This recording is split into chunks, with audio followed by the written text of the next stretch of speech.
देर आए दुरुस्त आए। सुबह का भूला अगर शाम को वापस आ जाए तो उसे भूला नहीं कहा जाता। ये कहावतें अब मध्य प्रदेश के राजनेताओं पर बिल्कुल सटीक साबित हो रही हैं। जो नेता महाराज कहे जाने वाले ज्योतिरादित्य सिंधिया के जाल में फंसकर बीजेपी में चले गए थे, अब वो धीरे धीरे घर वापसी करने लगे हैं। या यूं कहें कि उन्हें समझ में आ गया है कि बीजेपी और कांग्रेस में क्या फर्क है। लेकिन शायद सिंधिया को ये समझने में थोड़ा और वक्त लगेगा। अभी और अपमान सहने की क्षमता सिंधिया में बची हुई है, जिसके चलते अभी भी वो बीजेपी की पिच पर बल्लेबाजी कर रहे हैं। लेकिन उनके ही समर्थक जिन्होंने कमलनाथ की सरकार को गिरवाया था, अब वो कांग्रेस में आ रहे हैं। मध्य प्रदेश में विधानसभा चुनाव है, लेकिन जो सर्वे आ रहे हैं उनसे बीजेपी बौखलाई हुई है। ऐसा क्यों, अब वो भी समझ में आ रहा है। एमपी में सिंधिया की वजह से लोग पार्टी छोड़ रहे हैं। कट्टर सिंधिया समर्थक भी उन्हें छोड़कर घर वापसी कर रहे हैं। इसी कड़ी में टीकमगढ़ से सिंधिया समर्थक भक्ति तिवारी ने कांग्रेस का दामन थाम लिया और पार्टी को एक बड़ा झटका दे दिया। इसके अलावा बीजेपी के पूर्व विधायक गिरिजा शंकर शर्मा ने भी कमलनाथ की मौजूदगी में कांग्रेस का दामन थामा।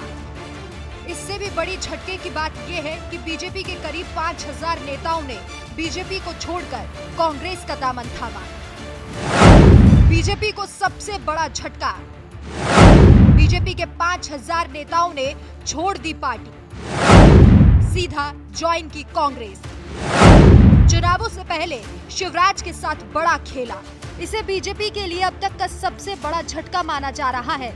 नरगिस बानो नाम के एक यूजर ने वीडियो शेयर करते हुए एक्स सोशल मीडिया प्लेटफॉर्म पर लिखा, इंडिया गठबंधन के लिए मध्य प्रदेश से बड़ी खुशखबरी।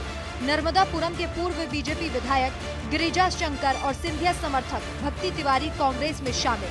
पूर्व विधायक गिरिजा शंकर ने 1000 गाड़ियों के काफिले और 5000 समर्थकों के साथ कांग्रेस की सदस्यता ली। गिरिजा शंकर 2 बार बीजेपी से विधायक रह चुके हैं। अब साफ है कि बीजेपी की मुश्किलें बढ़ने वाली हैं। अब ऐसा लग रहा है जैसे एमपी में बीजेपी का कर्नाटक जैसा हाल होने वाला है।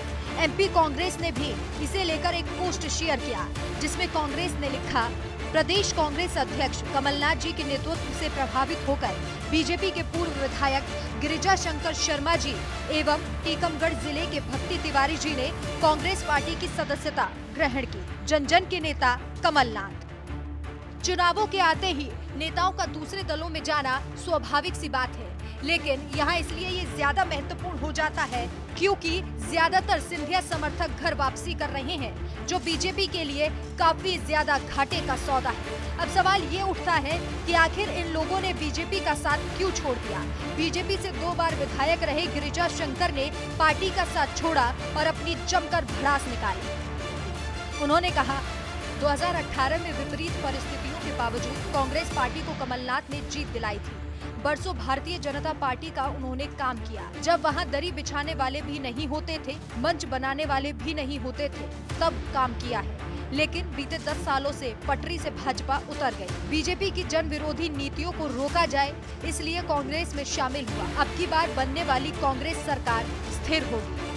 बीजेपी के लिए खतरे की घंटी साबित हो सकती है। जहां एक तरफ बीजेपी अपनी जीत का दावा कर रही है, तो वहीं पार्टी के बड़े बड़े चेहरे कांग्रेस में शामिल हो रहे हैं, और वो भी ऐसे चेहरे जिन्होंने सिंधिया के साथ मिलकर मामा शिवराज की सरकार बनाई थी। अब वही चेहरे वापस कांग्रेस में घर वापसी कर रहे हैं।